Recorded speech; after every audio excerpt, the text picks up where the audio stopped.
Miss Catherine Bernardo, pinapakansela ng isang aktres na ito dahil sa aktor na ito. Ano nga ba ang nakapaloob sa balitang ito? Pag-usapan natin yan. But before that, if you haven't subscribed yet to my YouTube channel, please don't forget to like, share, and subscribe at hit mo na rin ang notification bell for more showbiz updates. Bago tayo of course magpatuloy sa ating updates for today's video, nais kong pasalamatan kayo for always watching and trusting this channel. Thank you so much sa inyong palagi ang panonood at palagi ang pagsubaybay sa mga updates po natin.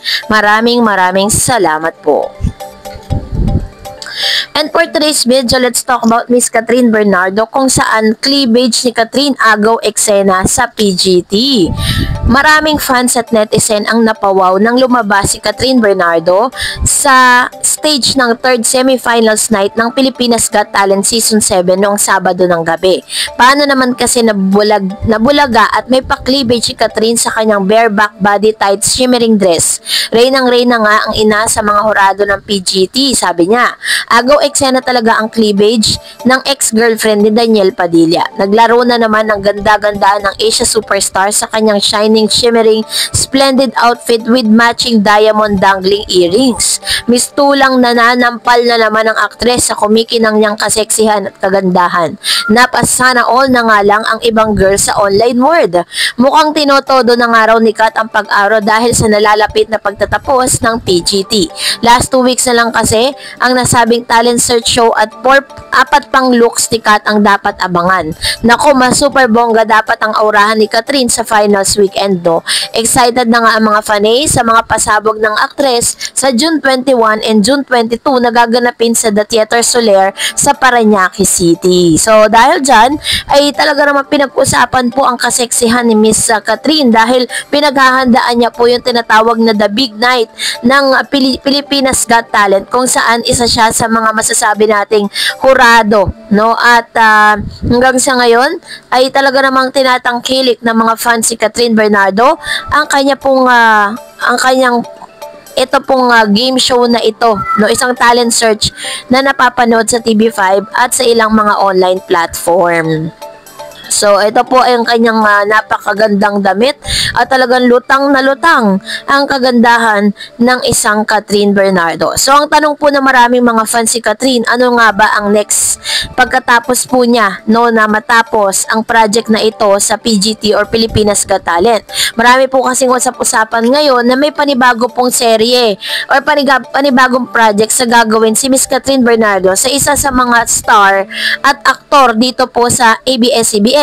Siya po ay isang aktor na kung saan may girlfriend siya, no? So, sabi po ng ilang mga online news, Catherine Bernardo, James Reid, abay hindi uubra kay Isa Pressman. Noon pa mang namamayagpag na ang pangbalang Katniel at Jadine. Ay mga fan group na nagsiship sa tandem ni Catherine Bernardo at James Reid. Kahit hindi pa sila nagsama sa isang proyekto, may mga kafanayan pa ring hopya na balang araw ay muling magkukrus ang landas ng kanilang mga idolo. Siyempre, nandyan din ang Kat Reid o Kat James na patuloy na nagsiship sa dalawa.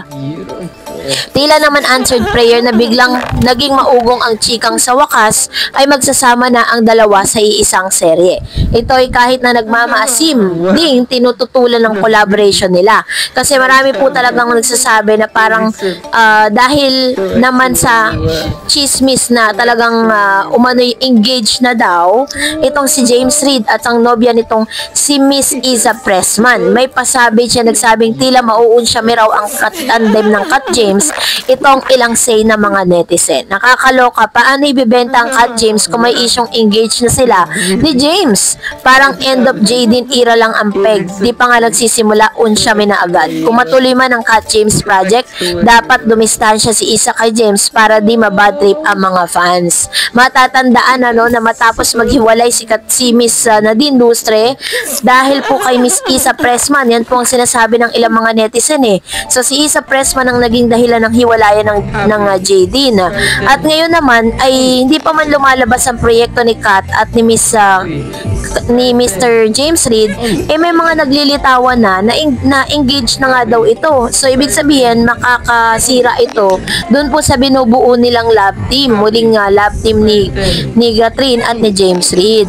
So, yun po yung ilan sa mga ikinaka-worry ng ilang mga netizen na kapag ba hindi pa naman po nasisimulan yung proyekto, may mga may mga ganitong klase ng issue na. Kaya nga lumalabas po, no, sinasabi po ng ilan, bakit daw kailangan pa i-partner si Miss Catherine dito kay James kung pwede naman na ibalik ang tambalan nila ng dati nitong or ng kanyang naging blockbuster actor na si Mr. Alden Richards. Yun po kasi yung sigaw ng ilang mga kat din. Pero isa naman sa mga sinasabing dahilan dahil hindi naman talaga sila permanently love team. Sila po ay magkaiba ng network, kaya po talagang ang bawat proyektong ibibigay sa kanila talagang pinagmimitingan, marubdob na pagmimiting at pagpupulong ang ginagawa. Syempre, of course, mga A-lister star po yan ng mga malalaking network. So, talagang yun po yung kanilang ginagawa ngayon. Ngayon, ang isa sa mga nakikita natin magiging issue nito, ito nga, kailangan pong dumistansya ni Isa Pressman kay James para po talagang mabigyan ng chance, ang lahat ng ito. So, ang sinasabi na hindi pa man nagsisimula ang proyekto, may protesta ng nagaganap, so medyo medyo magulo to. So kung dapat pag-isipan mabuti ng ABS-CBN bago nila i-push itong proyektong ito.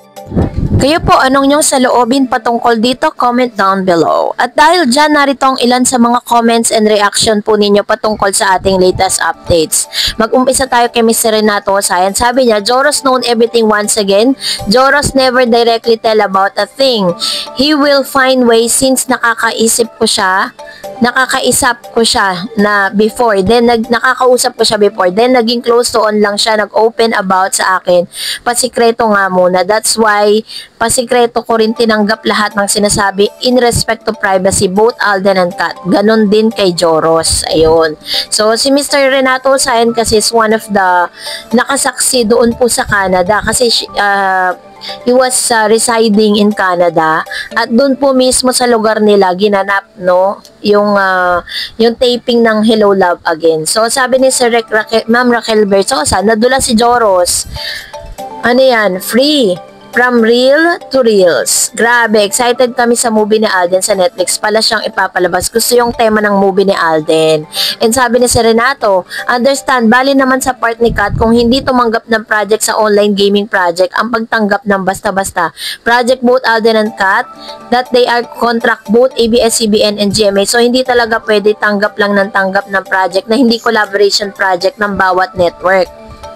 Ayun. So, meron kasi mga nai-issue na parang si Miss Catherine Bernardo, ang isa sa mga parang tumatanggi na mag-promote ng mga online gaming katulad ng mga nauuso ngayon kasi syempre isa yan sa pinaka may malaking network. Si Miss Catherine isa sa pinakamaraming followers sa social media. Sabi ni Miss Raquel, ang galing ni Alden, maganda yun, napili ni Alden na tema ng movie, napapanahon siya, labanan sa korte, out of order movie, natuto pala tayo patay sa batas at makikita natin yung abogado. Dapat nga ganitong tema ng movie, namumulat tayo about sa batas, hindi yung puro pakyo at patwitams ang napapanood natin. Dapat i-upgrade natin yung mga pelikulang ginagawa sa Pinas. Kaya yung mga tao umay na sa local movies, puro about love and desire ang tema. Alam mo, totoo to ha. Minsan naman kailangan gumawa rin ang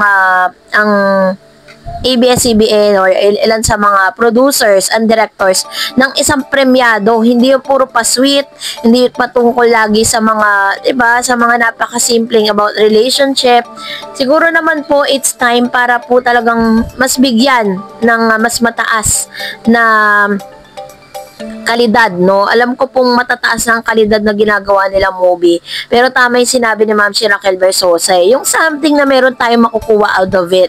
Kaya yung mga tao may na sa local movie puro about love and desire. Tema ng movie ng Pinas. Go Alden, go Catherine. Looking forward kami sa first directorial job movie ni Alden. Waiting kami. Good job, Director Richard Reyes, Paul Carson, producers na artista pa. Ayan. So, ang galing nga ni Alden, diba? Nakayalan niya lahat yun. Inamin niya po sa publiko na hindi po ganun kadali na ikaw ang direktor at ikaw din ang aktor.